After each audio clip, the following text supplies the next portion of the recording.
hace con este tiempo que tú estás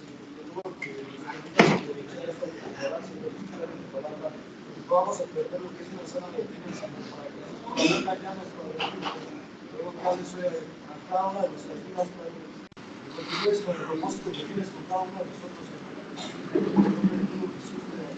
Dios, gracias. Amén.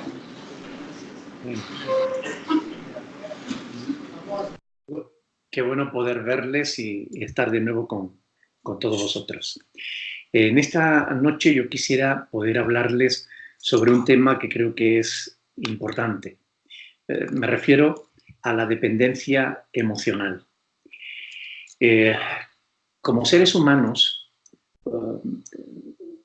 que hemos sido creados, nos guste o no, estamos condicionados por la voluntad de aquel que nos creó, por la voluntad de Dios. Por ejemplo, nosotros fuimos creados para mantener una estrecha relación con Dios. De modo que si no la tenemos, solemos desarrollar relaciones dañinas, relaciones destructivas con otras personas. Eso es una realidad. Para poder verse libre de relaciones dañinas o de dependencia emocional, debemos estudiar y aprender cómo librarnos de ellas. Y yo trato hoy de poder ayudarles en esa labor, en esa tarea. Aunque ahora no lo parezca, nosotros fuimos creados como seres perfectos. No en vano fuimos hechos a la misma imagen y semejanza del mismo Dios. Pero para que fuésemos absolutamente perfectos, debíamos ser libres. Es decir, tener la capacidad de poder decidir sobre nuestro propio destino. Es decir, ser libres, realmente libres. Y Dios nos otorgó esa libertad cuando le dijo a Adán y a Eva cuál era su voluntad y cuáles podrían ser las consecuencias de no seguirlas. Que nuestros primeros padres pudieran rebelarse contra Dios es la prueba irrefutable de que realmente fuimos hechos libres, fuimos creados libres. Desde que Adán y Eva pecaron, en su rebeldía, la humanidad no ha hecho otra cosa que ir en la dirección contraria a la voluntad de Dios, del Creador. Por esa razón, el ser humano no le va bien sobre la tierra. Hoy podemos constatar que aún habiendo sido creados libres, la mayoría de la gente no vive en libertad. Y no vive en libertad porque al pretender librarse de Dios, como si Dios fuera algo malo, al final acaba no siendo más libre, sino que acaba esclavizándose a sí mismo, pues, a otras personas o circunstancias que el ser humano no puede controlar. Se esclaviza. El ser humano sin Dios al final no es libre, acaba esclavo de algo o de alguien. La historia de la humanidad contiene multitud de pruebas irrefutables acerca de esta verdad.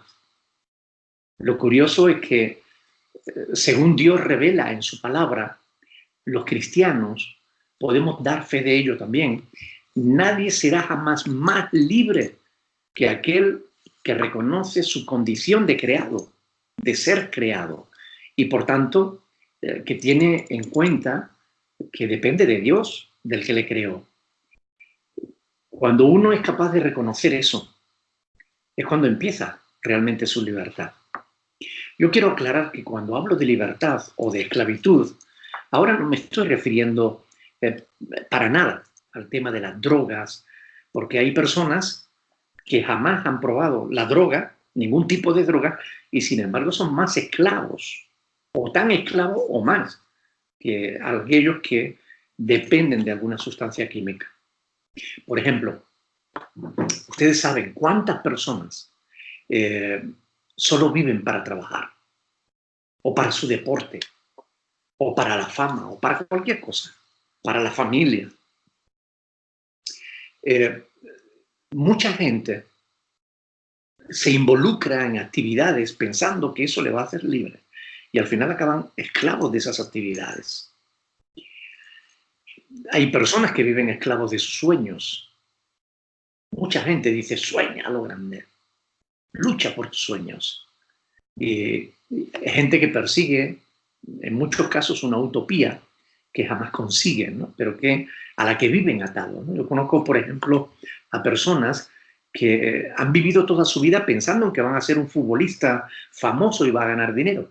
Y son personas que ya tienen 40 años, que no han jugado jamás en ninguna liga importante, pero sigue soñando con llegar a ser un futbolista famoso. Con 40 años, no tiene sentido, pero se ha esclavizado a ese sueño. Una de las peores esclavitudes que el ser humano puede experimentar es la dependencia a otras personas. Yo ya apunté algo de esto una vez que, no hace mucho, en algunas conferencias atrás, les hablé sobre las adicciones. Y les dije y les aclaré que no solamente hay adicción a las drogas o a las sustancias químicas, hay quienes establecen adicciones hacia ciertas personas. Una de las responsabilidades que yo desarrollo como pastor es la de la consejería. La consejería ocupa gran parte de mi tiempo. Bueno, imagínense, por ejemplo, a qué cantidad de gente no habré aconsejado en 40 años de ministerio, ¿no? He oído a multitud de personas diferentes, con problemas muy similares unas a otras, sin importar cuál fuera su condición.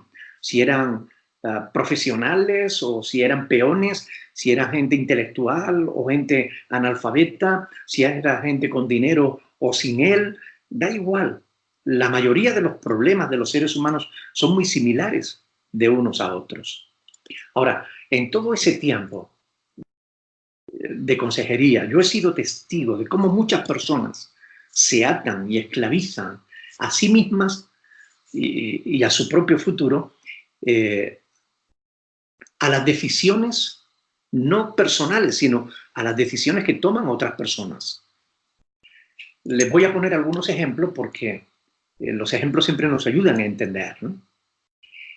Una chica de la iglesia, estando en España, una chica de la iglesia me vino a presentar a una amiga suya. La chica a la que me presentó era una muchacha con unos 32 años aproximadamente. Esa chica, realmente su aspecto inspiraba lástima. Las ojeras negras que tenía alrededor de los ojos testificaban del sufrimiento del que esa criatura era víctima. Su vestido negro, su despeinado, bueno, su apariencia en general, de descuidada, evidenciaba la angustia, la terrible ansiedad y angustia de la que esa pobre muchacha era objeto. Su esposo, que era todo cuanto ella había deseado, toda su vida giraba en torno a él. Pero de la noche a la mañana, aquel joven murió.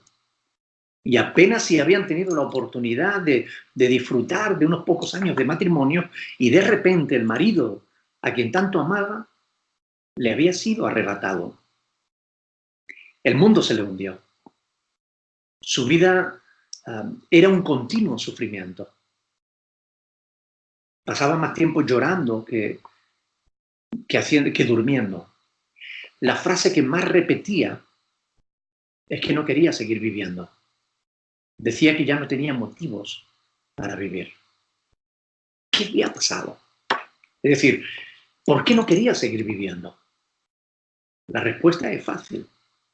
Había convertido a su esposo en la razón de su existencia.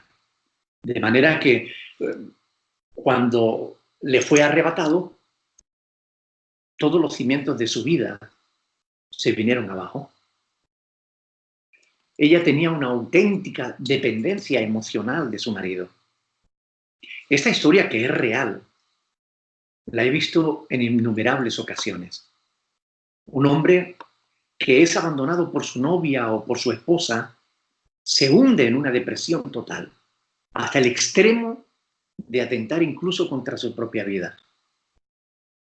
Cuando tu bienestar, tu seguridad emocional, tu felicidad depende de otras personas o de lo que esas personas hagan, digan o piensen de ti, entonces es muy posiblemente eres una persona con claros síntomas de dependencia emocional. La dependencia a otras personas no es buena. Siempre les digo a quienes pasan por esa experiencia que tenían una vida antes de conocer a esa persona y que pueden tener una vida después de que esa persona ya no esté en tu vida. Pero la verdad es que he comprobado que a menos que esas personas establezcan una relación personal con Dios, no se libran de esa dependencia a otras personas. Hay quienes, al romperse su relación de pareja, sin tomarse el tiempo siquiera para meditar en qué falló, inmediatamente se involucran en una nueva relación de pareja, volviendo a cometer los mismos errores una y otra vez. Personas que tienen dependencia emocional no pueden vivir solos. Son personas dependientes de otras personas.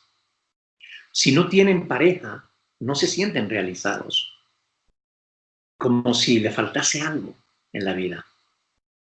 Generalmente estas personas suelen encontrar a una pareja que ha pasado por la misma experiencia. Es decir, en muchas ocasiones se ha repetido esto. Un hombre es abandonado por su esposa o por su novia, una chica es abandonada por su novio, se encuentran, hablan, se entienden porque han pasado por la misma experiencia y entablan entre ellos una nueva relación.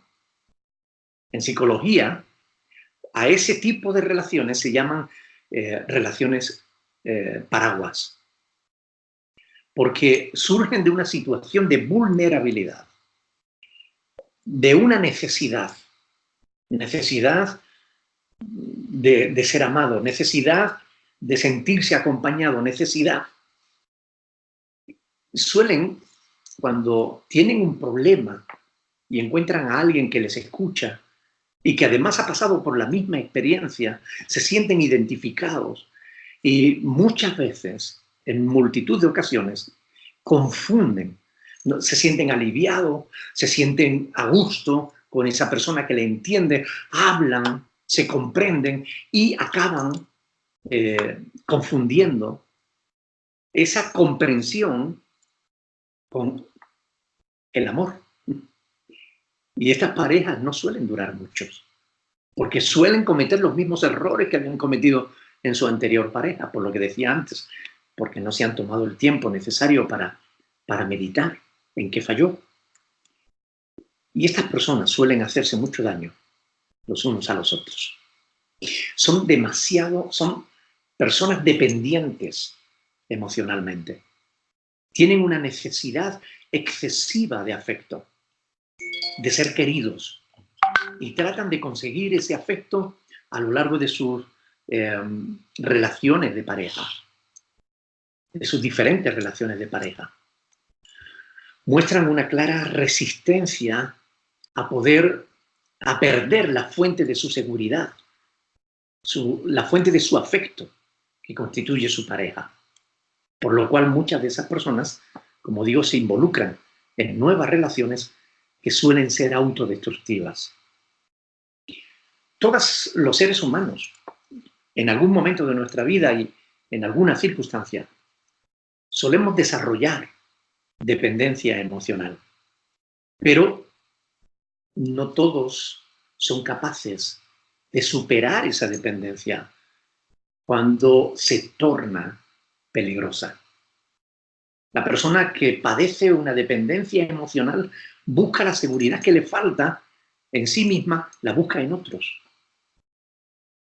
Por ejemplo, cuando alguien te ayuda, como decía antes, cuando tú tienes un problema y encuentras a alguien que te comprende, que te escucha, que te aconseja, muchas veces en tu corazón sale el deseo de compensar de alguna manera la ayuda que estás recibiendo y a alguien que te escucha, que te comprende y que te hace sentir bien. Pero, ¿saben? Eso ha llevado a muchas personas, perdón, a confundir sus emociones y a acabar entablando una relación de pareja con su psicólogo, con su consejero o con cualquier persona que le escuchó, con un compañero de trabajo que pasó por la misma experiencia. Esa es una clara muestra de dependencia emocional. La mujer que es maltratada por su pareja, pero aún así continúa exponiéndose a sí misma y a sus hijos al peligro de un maltratador, porque dice que no puede vivir sin él. Es una clara dependencia emocional. Otras evidencias de la dependencia emocional, por ejemplo, es la idealización de la pareja. Es decir, aquellas personas que hablan de la pareja como si fuera el no va más, un dios.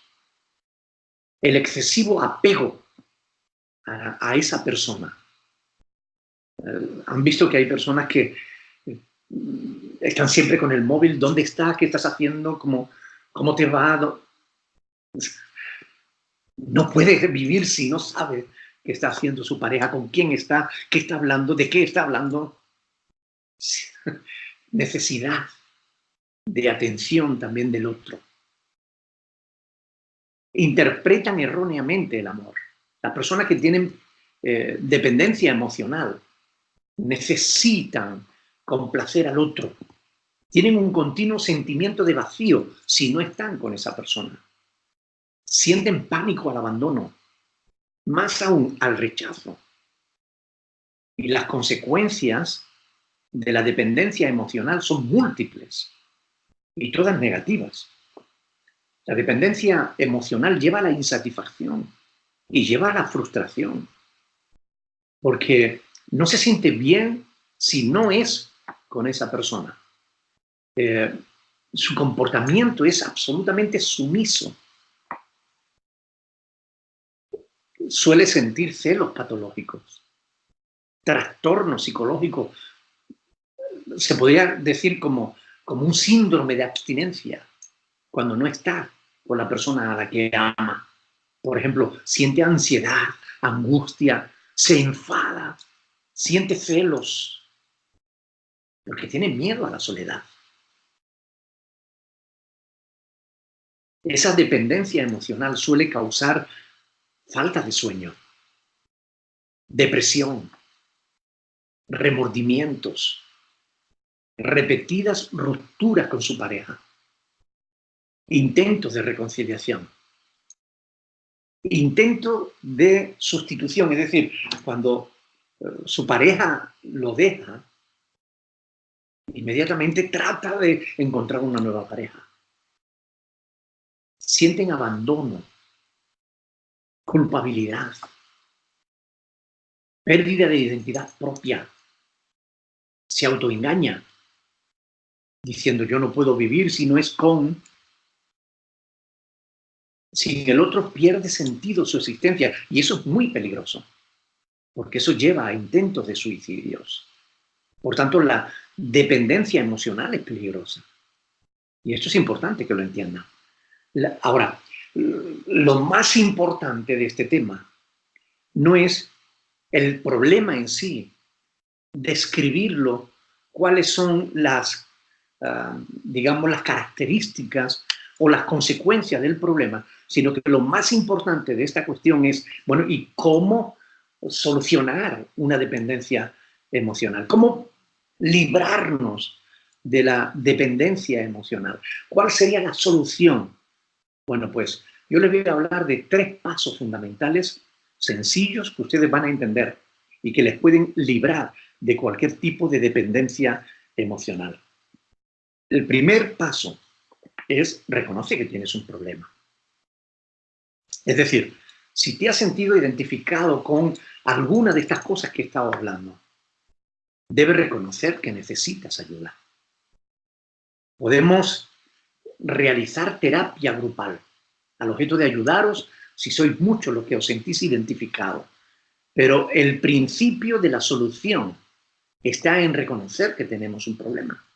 Porque el Señor Jesús en el Evangelio de Mateo, en el capítulo 9, versículo 12, dice que los sanos no tienen necesidad de médico, sino los enfermos. Es decir, a menos que reconozcas que tienes una necesidad, no vas a buscar solución para esa necesidad. Por tanto, el primer paso para deshacernos de una dependencia emocional es reconocer que la tenemos. Reconocer que tenemos un problema al que hay que buscarle solución, porque es importante. El segundo paso, y este es el más importante, ¿no?, que tenemos que dar a la hora de deshacernos de una dependencia emocional, es el de establecer una relación sincera con Dios. Y dirán, bueno, ¿y qué tiene que ver esto con lo otro? Muchísimo. Miren, si ustedes tienen una relación con Dios, le va a afectar de tal modo que va a cambiarle por completo la vida. Por eso deberíamos hacerle caso al profeta Isaías, que en el capítulo 55, verso 6, dijo, buscad al Señor mientras puede ser hallado. Llamadle en tanto que está cercano. Deje el impío su camino y el hombre inicuo sus pensamientos y vuélvase al Señor, el cual tendrá de él misericordia, y al Dios nuestro, el cual será amplio en perdonar. ¿Qué quiere decir esto? Que, miren, si la dependencia emocional no es sino un síntoma más del problema que tiene el ser humano al alejarse de su creador. De modo que a mí no me gusta tratar los problemas desde los síntomas. A mí me gusta tratar los problemas desde la raíz del problema. Por eso les he hablado del principio, de cómo fuimos creados, de dónde está el origen del problema de la dependencia emocional. Está en el rechazo de Dios. Cuando rechazamos a Dios y tratamos de llenar ese vacío que Dios deja en nuestra alma con cualquier otra cosa, acabamos esclavizándonos en vez de sentirnos más libres. Los hombres le dan la espalda a Dios porque creen que de esa manera van a ser más libres y lo que hacen es esclavizarse más. Por tanto, la solución está en volver a Dios, porque la relación con Dios te equilibra emocionalmente. Y esto es algo que yo lo he visto en infinidad de ocasiones, en multitud de personas. Te da una perspectiva mucho más acertada de quién eres. El problema por el cual algunas personas crean dependencia emocional de otras es porque no saben quiénes son. No conocen su propio valor, su propia dignidad como persona. Pero cuando tú tienes una relación personal con Dios, cuando tú te acercas a Dios, empiezas a conocerte a ti mismo. Ya no te importa tanto las opiniones de los demás. Te importa más la opinión que Dios tiene de ti. Ni siquiera la opinión que tú tengas de ti mismo. Esto es lo que le pasó al apóstol Pablo. El apóstol Pablo dice, yo en muy poco tengo el ser juzgado por vosotros. Eso se lo está diciendo a los corintios, a una iglesia que estaba condenándole, que estaba juzgándole mal. Y Pablo les escribe una carta diciéndole, miren hermano, yo en muy poco tengo el ser juzgado por vosotros o por tribunal humano. Ni aún yo me juzgo a mí mismo. Porque aunque de nada tengo mala conciencia, y aunque no por eso soy justificado, a mí el que me juzga es Dios, dice Pablo. Es decir, Pablo no perdió su seguridad porque le estuvieran juzgando, porque le estuvieran criticando. Él sabía quién era desde el momento que entabló una relación personal con Dios. Y es que la relación personal con Dios te hace sentirte amado. Por eso no tienes que buscar, no tienes que suplicar el amor de otras personas, porque el amor de Dios satisface esa necesidad intrínseca que tenemos los seres humanos. Te hace sentirte seguro. No tienes que buscar aprobación de los demás. Te sientes tranquilo con saber que Dios es quien te aprueba. Una relación genuina con Dios te ayuda a entender de verdad, a conocer de verdad lo que significa amar. Porque cuando tú te acercas a Dios, entiendes cómo Dios te amó a ti. Y Dios te amó de una manera auténtica, de una manera incondicional. Hay varias palabras en el idioma griego koiné, en el griego del Nuevo Testamento, del griego que se hablaba en el primer siglo, que se traducen por amor, pero son diferentes. Una de ellas, por ejemplo, es amor filial. Y el amor filial es el amor que se tiene por los hermanos, por los padres, por los hijos. Hay otro que es el amor eros. El amor eros es el que se tiene por una mujer, por un hombre, es decir, el amor sexual, ¿ok? Pero hay un amor que es superior a todo tipo, a cualquier otro tipo de amor, que es el amor ágape, es el amor incondicional. Nosotros amamos porque nos aman, pero Dios nos amó aun cuando nosotros ni siquiera sabíamos de Él. Hay un pasaje en las Escrituras, en Romanos 5:8, que dice que Dios muestra su amor para con nosotros, en que siendo aún pecadores, Cristo murió por nosotros. Es decir, Dios no nos amó porque nosotros fuéramos buenas personas. Dios no nos ama porque nosotros vayamos a la iglesia o porque leamos la Biblia o oremos. No, no, no, no. Dios nos ama porque Dios es amor. Por tanto, acercarnos a Dios y tener una buena relación personal con Él es algo que nos equilibra emocionalmente hablando. Te libera de dependencias, porque está escrito en el Evangelio de Juan, capítulo 8, verso 36, si el Hijo de Dios os libertare, seréis verdaderamente libres. Si el Hijo de Dios os libertare, seréis verdaderamente libres. De modo que la relación personal con Dios te ofrece un nuevo comienzo, una nueva oportunidad, un nuevo nacimiento. Como dice el apóstol Pablo en Filipenses 3, del 13 al 14, él dice, olvidando ciertamente lo que queda atrás y extendiéndome a lo que está delante, prosigo a la meta, al premio del supremo llamamiento de Dios en Cristo Jesús. Es decir, cuando tú entablas una relación personal con Dios, el pasado que antes te amargaba, el pasado que antes te atenazaba y te angustiaba, el pasado que antes te esclavizaba, pierde todo su poder sobre ti. Ahora tú solamente miras hacia adelante, no miras hacia detrás, excepto para aprender de tus errores pasados. Por tanto, primer punto, hay que reconocer que tenemos un problema. Segundo, establezcamos una relación personal con Dios. Y el tercer punto que tenemos que tener en cuenta, si queremos librarnos de las dependencias emocionales, es que no debes dejar tu relación personal con Dios.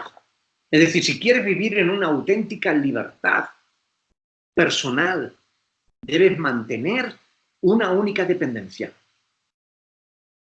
que no es perjudicial. La única dependencia que no es perjudicial es que dependas de Dios. Porque nuestra dependencia de Dios no nos hace daño, sino todo lo contrario. Esta reflexión tiene como objetivo ayudaros a entender que deben insistir, persistir, resistir y no desistir de vivir una vida libre, plena. Y solo pueden vivirla libre y plena cuando la viven en comunión con su Creador. Porque hemos sido creados por Dios para precisamente eso. Recuerden, insisten, persisten, resisten y no desistan.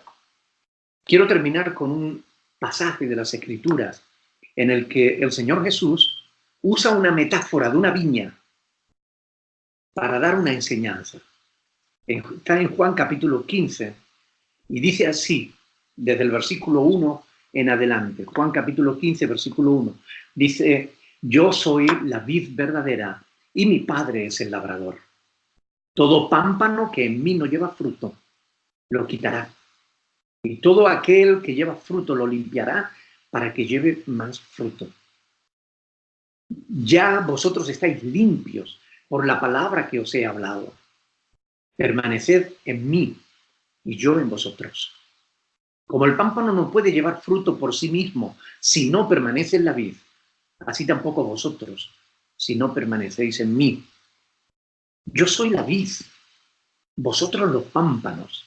El que permanece en mí y yo en él, este lleva mucho fruto, porque separados de mí, nada podéis hacer. El que en mí no permanece, será echado fuera como pámpano y se secará, y los recogen y los echan al fuego y arden. Si permanecéis en mí y mis palabras permanecen en vosotros, pedid todo lo que queréis y os será hecho. En esto es glorificado mi Padre, en que llevéis mucho fruto y seáis así mis discípulos. Yo quiero animaros a que seáis capaces de meditar sobre estas cosas, analizarlas, analizar también vuestras propias vidas con objetividad y seguir las instrucciones que os he dado. Es decir, si ustedes se han identificado con la dependencia emocional, deben reconocer que tienen un problema, establecer una relación con Dios y no dejarla. Yo oro a Dios para que os ayude a entender estas palabras, para que os sirvan para mejorar vuestra calidad de vida, porque estoy seguro de que si ustedes las siguen, estas palabras les pueden cambiar por completo la existencia. Yo quisiera que todos y cada uno de ustedes de verdad puedan experimentar la genuina libertad de Dios en Cristo Jesús. ¿Me dejan que haga una oración por vosotros? Padre del cielo, quiero darte gracias, Señor, por la oportunidad que me has dado de poder compartir esta reflexión con todos ellos.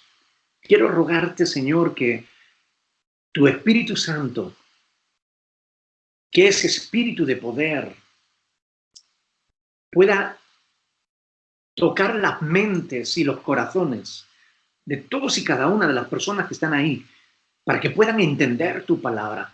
Abre sus mentes, abre sus corazones, concédeles la luz que les permite entender tu palabra. Permítele, Señor, que ellos puedan no solo entenderla, sino seguirla.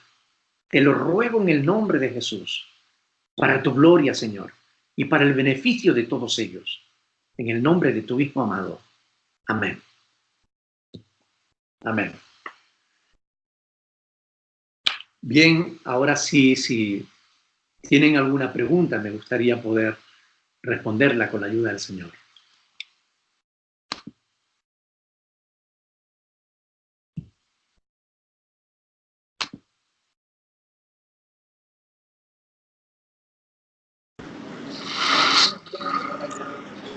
Pastor, mis compañeros preguntan si Dios da señales hoy en la actualidad.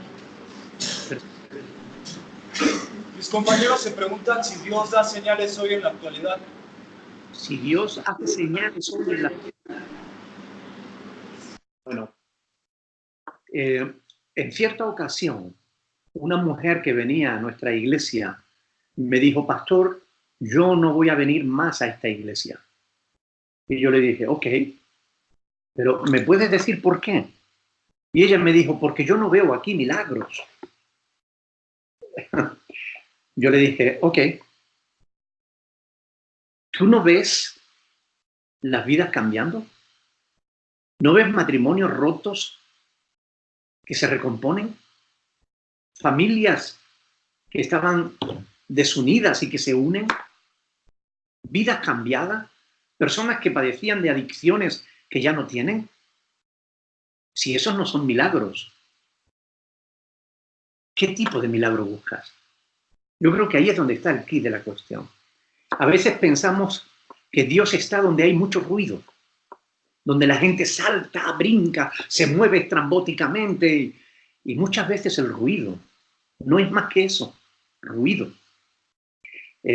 recuerdo que en cierta ocasión yo iba por la calle y escuché que venía por detrás una moto con un ruidazo. Yo dije, ¡guau! ¡Qué pedazo de moto! La miré y era una moto chiquitita, chiquitita, pero tenía un ruidazo, iba a escape libre y parecía que iba a pasar, yo qué sé. A veces el ruido no es más que ruido. Dios hace milagros todos los días. Cuando oramos por alguien que está enfermo y sana, ¿no es una señal? ¿No es un milagro? Cuando Dios ayuda a alguien que lo necesita, ¿no es un milagro? Yo veo milagros todos los días. Cuando hay personas que no tienen ni para comer y vienen a nuestra congregación y salen con cajas llenas de comida, ¿eso no es un milagro? Yo creo que sí. Dios sigue haciendo milagros. Porque cuando nosotros empezamos a dar de comer a la gente, no teníamos nada. No sabíamos qué hacer para darle de comer a la gente que tenía hambre. Pero buscamos a Dios y Dios nos proveyó. Y saben, mañana vamos a hacer entrega de alimentos a 100 y pico de familias. Algunas de las cuales van a tener que dar varios viajes a su casa para poder llevar los alimentos que le vamos a dar. Eso no es un milagro. Nosotros no tenemos dinero, pero conseguimos los alimentos porque Dios los provee. Yo veo milagros de Dios todos los días. Todos los días.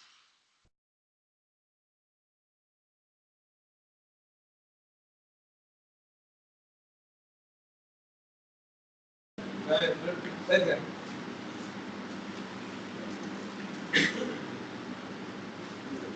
¿Ya me oye? ¿Ya me oye? Ya, no. No me oye. Sí. Hola, pastor, ¿cómo estás? Un Muy placer bien. verte. Igualmente. Oye, fíjate que dentro de mí hay una duda. Alguien que sabe un poquito más de la Biblia me dijo que todos nacemos pecadores, que nacimos pecadores, que todos somos pecadores. Pero tú me habías regalado que el reino de Dios es de los niños. Los niños también son pecadores desde que nacen. Explícame eso, sácame de esa duda, pastor, por favor. Muy bien. ¿Sabes? Esa falsa doctrina de que nosotros nacemos en pecado es una falsa doctrina que viene desde la Iglesia Católica, donde se habla del pecado original. En realidad esa viene de más atrás, de San Agustín de Hipona. San Agustín de Hipona era un maniqueo, pertenecía a un grupo filosófico, después se convirtió al cristianismo, pero arrastró ciertas partes de la filosofía maniquea, que era una filosofía fatalista, ¿no? Por ejemplo, ellos decían que nuestro destino ya está escrito, que el ser humano no puede hacer lo que quiera, sino solamente aquello que Dios predetermina de antemano, lo cual es una falsa doctrina. Entonces, de ahí es de donde nace la idea de que nosotros nacemos en pecado, de que heredamos el pecado de Adán y Eva. Ahora, cuando nosotros consultamos las Sagradas Escrituras, nos damos cuenta de que eso no está en la palabra de Dios. No hay ni un solo texto de toda la palabra de Dios que diga que nosotros nacemos en pecado. No hay ni un solo texto en toda la palabra de Dios que diga que heredamos el pecado de nuestros primeros padres. Ahora, sí hay textos que enseñan justamente lo contrario. Por ejemplo, cuando nosotros vamos a Ezequiel, capítulo 18, el versículo 20, dice claramente, se lo voy a leer literalmente para no equivocarme a la hora de leerlo, ¿no? Es Ezequiel 18:20, dice, el alma que pecare, esa morirá. Es decir, Dios pone la responsabilidad del pecado en cada uno de nosotros. El que peca, ese es el que tiene que pagar el pecado. Y dice, el hijo no llevará el pecado del padre. Ahí está claro. Ni el padre llevará el pecado del hijo, sino que la justicia del justo será sobre él y la impiedad del impío será sobre él. Por tanto, la palabra de Dios dice claramente que los hijos no llevarán los pecados de los padres. Ahora, cuando encontramos este tipo de cuestiones, tenemos que hacernos una pregunta. Bueno, ¿a quién voy a creer? ¿Creo al que me lo ha dicho? ¿O creo a Dios que me dice algo diferente? ¿Creo a la Iglesia Católica o creo la palabra de Dios? ¿Creo a San Agustín de Hipona o creo, por ejemplo, al profeta Ezequiel? Bueno, pues es la respuesta que tenemos que dar. Pero yo prefiero siempre creer a Dios antes que a los hombres, porque Dios nunca se equivocó. Y yo miro la historia de la humanidad y veo que los hombres se han equivocado muchas veces.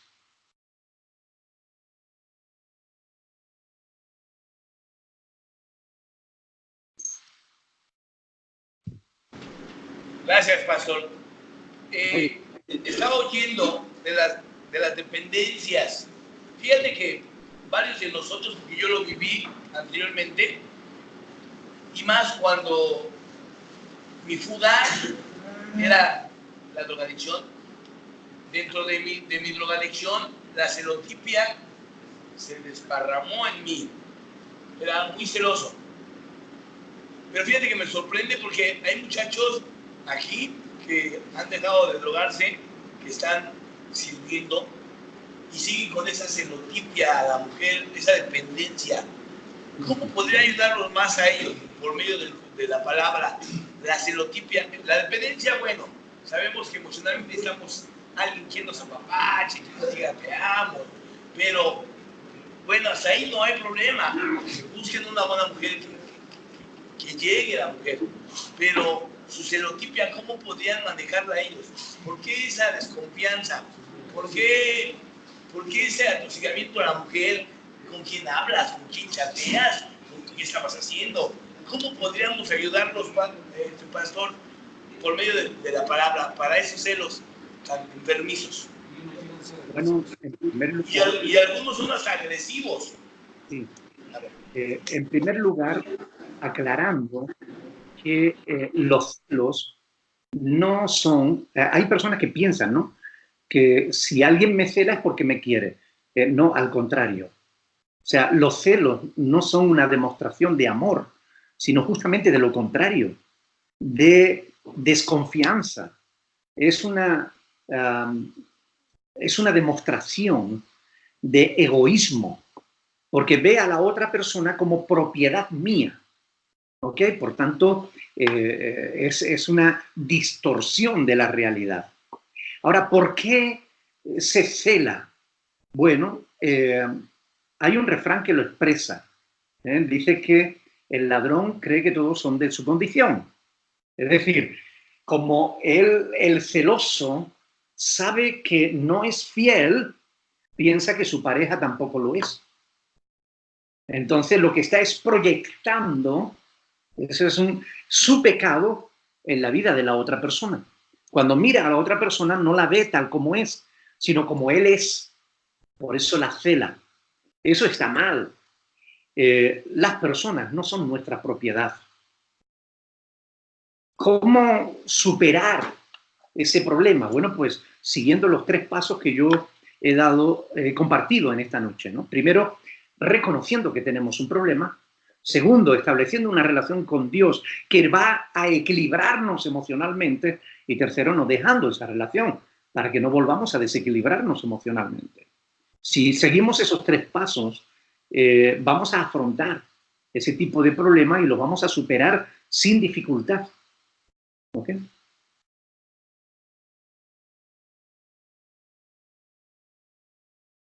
Muchas gracias, pastor. Otra pregunta le van a hacer. Un compañero pregunta que si pide las mismas cosas siempre, Dios sí lo escucha. Que si le pide la misma cosa. Sí. Si le pide las mismas cosas siempre, ¿lo escucha? Bueno, Dios siempre nos escucha. O sea, Dios siempre nos escucha. Aunque le pidamos una sola vez algo, Dios ya nos escuchó. Y a veces, aunque ni se lo pidamos, con que lo deseemos en nuestra mente, ya Dios lo sabe. Por tanto, sí, Dios nos escucha. Ahora, cuando Jesús estaba enseñando a sus discípulos a orar, Él le dijo, vosotros cuando oréis, no uséis de vanas repeticiones, como los gentiles que creen que por su palabrería serán oídos, ¿no? Es decir, no sirve de nada que estemos pidiéndole siempre lo mismo, lo mismo, lo mismo, lo mismo, lo mismo. Porque es como el que reza el rosario o el Padre Nuestro, 10 Padres Nuestros. ¿De qué sirve eso? No tiene sentido. Orar es hablar, mantener un diálogo, mantener una conversación. No es estar repitiendo siempre lo mismo. Quien repite lo mismo está contraviniendo las enseñanzas de Jesús en Mateo capítulo 6, versículo 9. Por tanto, es importante que nuestras oraciones sean oraciones normales, espontáneas, oraciones en las que hablemos con Dios y le expongamos lo que hay en nuestro corazón. Sea que estemos agradecidos por algo, o sea que tengamos alguna necesidad, hablamos con Él, le exponemos el tema y después confiamos en Dios. Es decir, esperamos que Dios responda a esa oración, ¿no?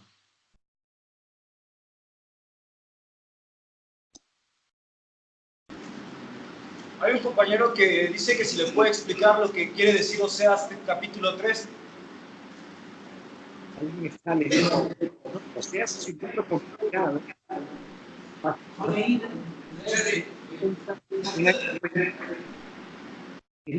Debieran estar leyendo el Nuevo Testamento y no el Antiguo Testamento, porque en el Antiguo Testamento, para poder entender el Antiguo Testamento, primero deben conocer el Nuevo. Les va a resultar mucho más sencillo, como vamos hacia detrás, ir al Nuevo y después al Antiguo, que ir directamente al Antiguo.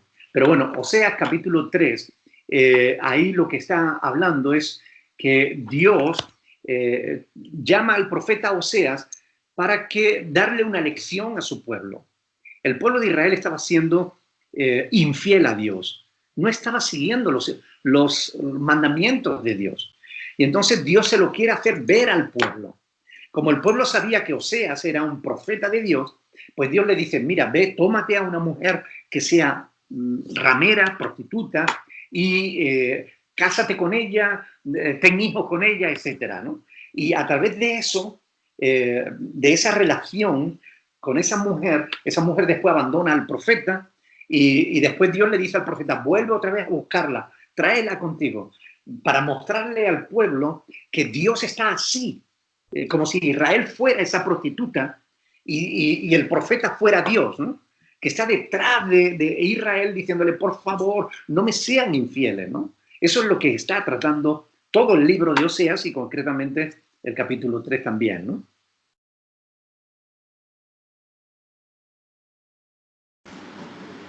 Hay otro compañero que pregunta que si también los testigos de Jehová son perdonados.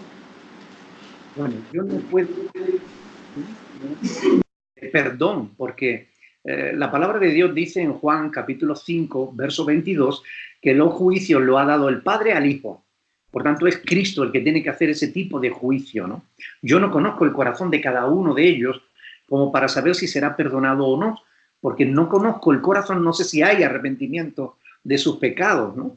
Ahora, lo que sí sé es que si no se arrepienten de seguir una secta, porque los testigos de Jehová no son una iglesia cristiana, son un grupo sectario que enseña cosas contrarias a la verdad de la palabra de Dios, ¿no? Es más, son un grupo que ha cambiado las Sagradas Escrituras para que diga lo que ellos quieren que diga y no lo que realmente dice.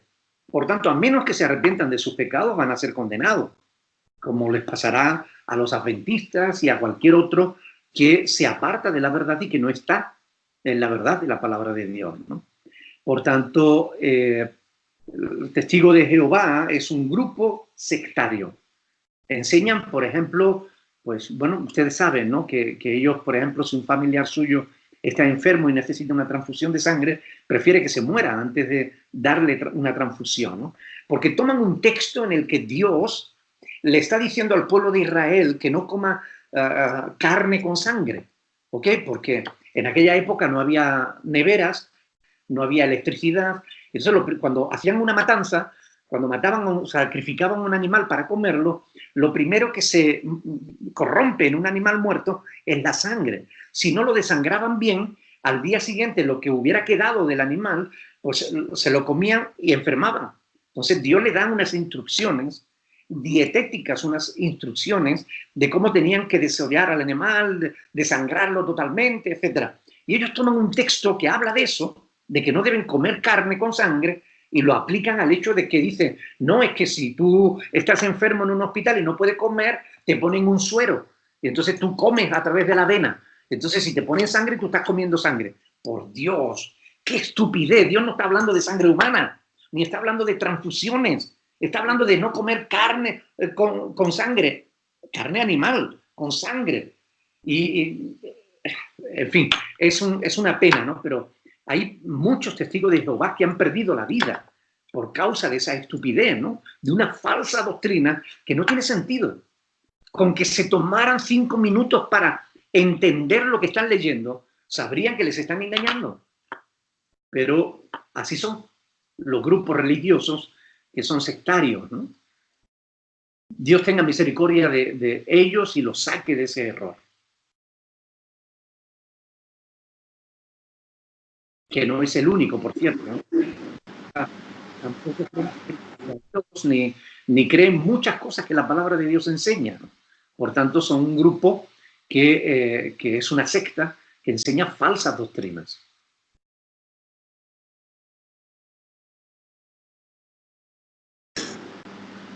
Un compañero pregunta, ¿cuál es el propósito de Dios para la tierra? Bueno, el propósito de Dios para la tierra era que la tierra hubiera sido bien gobernada por el hombre. Pero es evidente que el hombre no ha gobernado bien la tierra.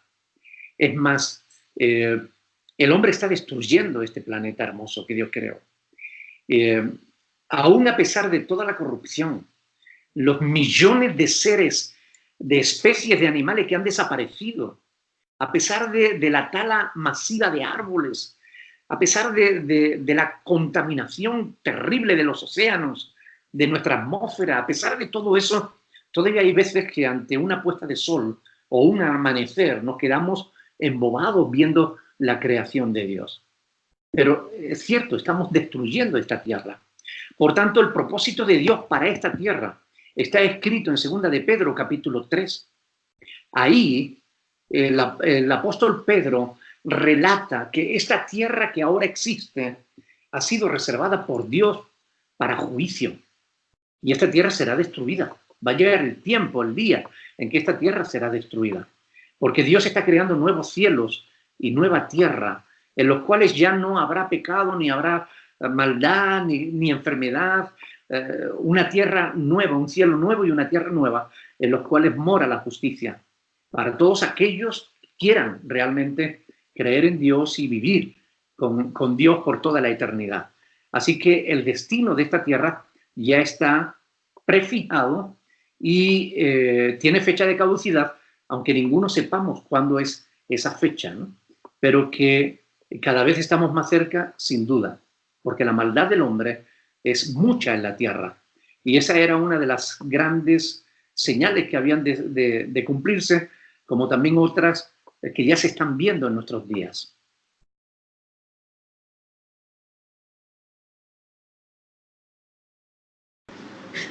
Un compañero dice que siente que la bendición de Dios se ha alejado de él por sus malas obras.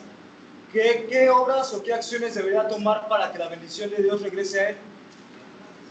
Bueno, la bendición de Dios viene a nuestra vida cuando nosotros estamos en sintonía con Él. Cuando nos arrepentimos de nuestros pecados y acudimos a Dios y hacemos su voluntad, ahí la bendición de Dios vuelve sobre nosotros, ¿no? Por tanto, yo lo que le aconsejaría a esa persona realmente es que hiciera justamente eso. O sea, reconoce tus pecados, acude a Dios, confiésalo delante de Dios y disponte a tener en cuenta a Dios en tu vida, solamente eso. Tener en cuenta a Dios en tu vida hará no solo que tengas una vida mejor, sino que la bendición de Dios caerá sobre ti.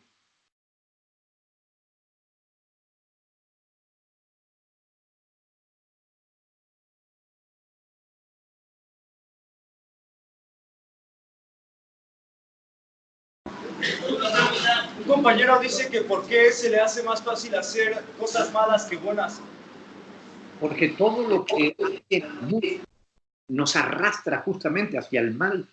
Es decir, el mundo nos empuja, todo lo que rodea al ser humano El diablo ha estipulado, ha creado un sistema que mires donde mire, vas a ser tentado. Mire donde mire, el diablo te ofrece el mal. Es más fácil hacer el mal que el bien, claro que sí. Porque para hacer el bien tienes que nadar contra la corriente de este mundo, que te empuja hacia lo malo. La mayoría de la gente, como dijo Jesús, hablando de los dos caminos y de las dos puertas, ¿verdad? Jesús dijo que hay un camino ancho por el que van muchas gentes y hay un camino angosto por el que van pocos. Pero el camino ancho por el que van mucha gente es el camino de la perdición, mientras que el camino angosto por el que van poca gente es el camino que lleva a la vida eterna. Pero justamente la mayoría va hacia la perdición. ¿Y qué es lo que ocurre? Que el hombre, cuando se pierde, es decir, cuando el ser humano no se aprecia a sí mismo, no solamente se corrompe él, sino que corrompe a las personas que están a su alrededor. Del mismo modo que cuando una persona se acerca a Dios, del mismo modo que cuando una persona se acerca a Dios y está haciendo la voluntad de Dios, puede influir para bien en su entorno, el que se aleja de Dios influye para mal en su entorno. Y como hay más gente que hace el mal que el bien, pues nos impulsan, nos arrastran hacia el mal. Enciendes la televisión y todo es malo, escuchas la radio y pasa igual, lees un periódico y pasa lo mismo, sales a la calle y mira lo que ocurre y todo está mal. Entonces es más fácil dejarse arrastrar y hacer el mal que hacer el bien. Pero la diferencia está en el resultado, es decir, en el final. Al final, los que hacen mal pagarán ese mal que están haciendo, mientras que los que hacen bien disfrutarán del bien que han hecho. Buenas tardes. Mi pregunta es, ¿existe el infierno?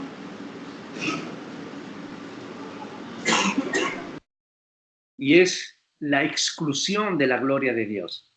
La palabra de Dios en Romanos capítulo 3, versículo 23, dice que por cuanto todos pecaron y están destituidos de la gloria de Dios. Ese es el infierno. El infierno es saber que hay un mundo nuevo donde mucha gente van a poder disfrutar de una gloria eterna y que tú vas a verlo a la distancia, pero no vas a poder disfrutarlo. Ese tormento eterno de decir, ¿por qué fui torpe? ¿Por qué no quise aprovechar? ¿Por qué no le hice caso al pastor? Eso va a ser un tormento eterno, terrible. Y ese es el infierno. El infierno no es un lugar, no es una cueva oscura donde hay fuego y tú tienes que estar echando carbón. No, eso es una imagen ficticia, ¿verdad? El infierno es estar destituidos de la gloria de Dios.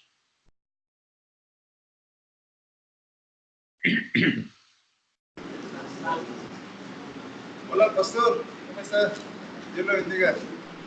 Yo tengo una pregunta. ¿Qué pasa cuando los seres humanos queremos cambiar, pero las demás personas no lo ven así?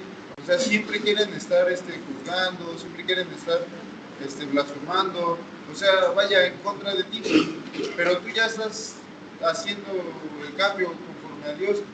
¿Por qué siempre algo se interpone? Siempre hay algo así que no quiere dejar este cambio. Bien, lo que hay que hacer cuando hemos tomado la decisión de hacer lo correcto, cuando hemos tomado la decisión de creer en Dios y de hacer su voluntad, lo que hay que hacer es oídos sordos a aquellos que pretenden convencernos de lo contrario. Es decir, no permitir que nada ni nadie nos aparte de ese objetivo que nos hemos marcado. Es decir, yo no hago caso de quien me critica, no hago caso de quien me juzga, no hago caso de quien me dice que nunca voy a lograr cambiar, no hago caso de eso. Yo ciertamente, olvidando todo eso, me pongo en marcha en busca de mi objetivo y lo voy a conseguir y cada día lo consigo. Igualmente puedes hacer tú. Es decir, no hagas caso de lo que otros digan, no hagas caso de lo que otros quieran hacer. Tú proponte tu objetivo y síguelo. No te apartes ni a derecha ni a izquierda. No te dejes arrastrar por las provocaciones. No escuches al enemigo que trata de frenarte, de ponerle palos en tu rueda. Tú haz lo correcto y ya está. Y que los demás hagan lo que quieran. Al final, si tú haces lo correcto, recibirás recompensa y aquellos que no lo hicieron pagarán las consecuencias. De nada.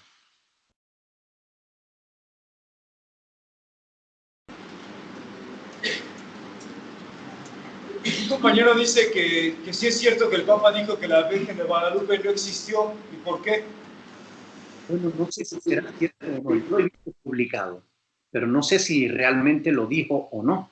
Pero que la Virgen de Guadalupe no existió, eso es evidente, porque la Virgen de Guadalupe es una talla hecha por un hombre. Por tanto, Virgen solamente hubo una. ¿Ok? Hablamos, solamente hubo una Virgen que se llamaba María y que dio a luz a Jesús, ¿no? El Hijo de Dios. A partir de ahí, todas las demás vírgenes son falsas. Así de simple, ¿no? Lo que pasa es que la Iglesia Católica Romana ha enseñado, ha promovido y propagado la idolatría, y eso ha hecho que mucha gente esté creyendo en una muñeca de madera en vez de estar creyendo en Dios, que es en quien debe depositar fe y confianza, ¿no?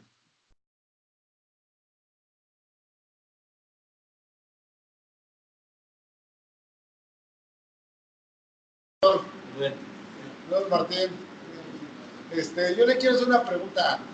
Hace años, yo cuando iba a la iglesia donde van mis papás, el pastor ya murió, ¿no? Pero una vez yo le preguntaron que si los perros tenían alma o tenían sentimientos. Que sí. Que si los perros o los animales tenían alma o tenían sentimientos, y dijo que no. No he sacado duda. Bueno, es que para mí no ahorita. Yo creo que confunden a veces el alma con el espíritu. Es decir, los perros sí tienen alma, porque el alma es la inteligencia, la capacidad de pensar, de sentir. Y claro, un perro siente, si tú le pegas, llora. Es decir, si le haces daño, se queja. Lo mismo que si le haces bien, él te va a cuidar, te va a proteger. Por tanto, tienen instinto y piensan y sienten. Pero lo que no tienen es espíritu, es decir, el ser humano, nosotros además de tener alma y cuerpo, tenemos espíritu, que es la parte de nuestro ser que nos pone en contacto con Dios, ¿no? Y esa es la diferencia que hay entre los animales y nosotros, los seres humanos, ¿no?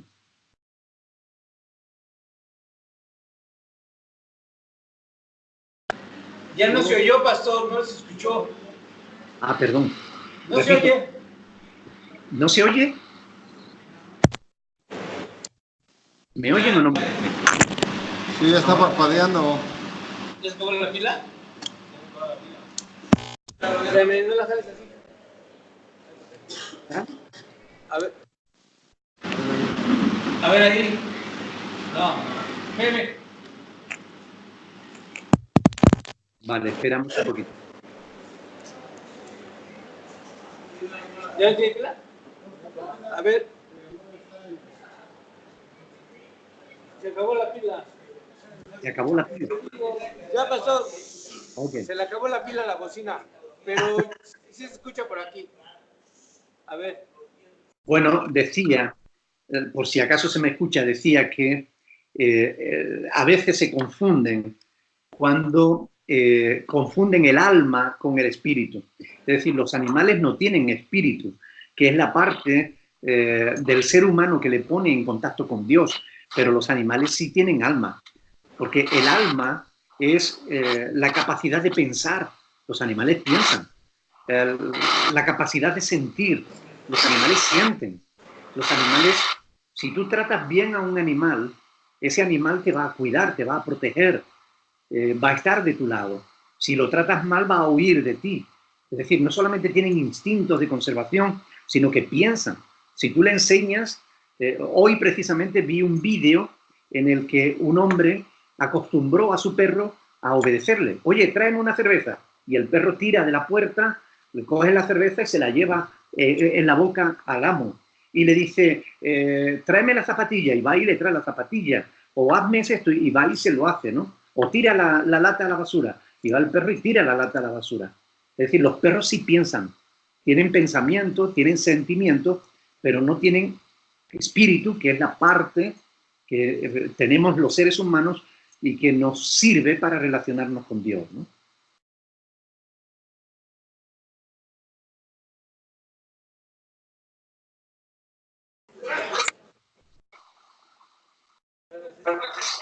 Ya, pastor, serían todas las preguntas. Muy bien. Pues entonces, bueno, darles las gracias por vuestra paciencia y de verdad pedirles que mediten en estas cosas que hablamos, porque son importantes. Te agradezco mucho, pastor. Que Dios te bendiga. Igualmente, Gracias por todo tu apoyo. no, gracias a vos. Feliz cada viernes. Igualmente, Que Dios te bendiga. igualmente, bendición. ¿Me dejan que haga una oración, por favor? Oración, Canales, venga. Ok. Padre del cielo, te doy gracias por esta oportunidad que me das cada viernes de poder estar con ellos y poder hablarles de tu palabra, Señor. Bendice a cada alma en particular. Cada una de las personas que están ahí, Señor, tienen sus propias circunstancias, sus propias necesidades, y tú las conoces todas. Te ruego en el nombre de Jesucristo, tu Hijo, que tú respondas a sus inquietudes, que responda a sus oraciones, que los ayude a cada uno en particular en aquello que necesitan, Señor, para que vean tu mano poderosa obrando sobre sus vidas. Glorifícate en todos y cada uno de ellos, en el nombre de Jesucristo, para tu gloria y para tu honra, Señor. Amén.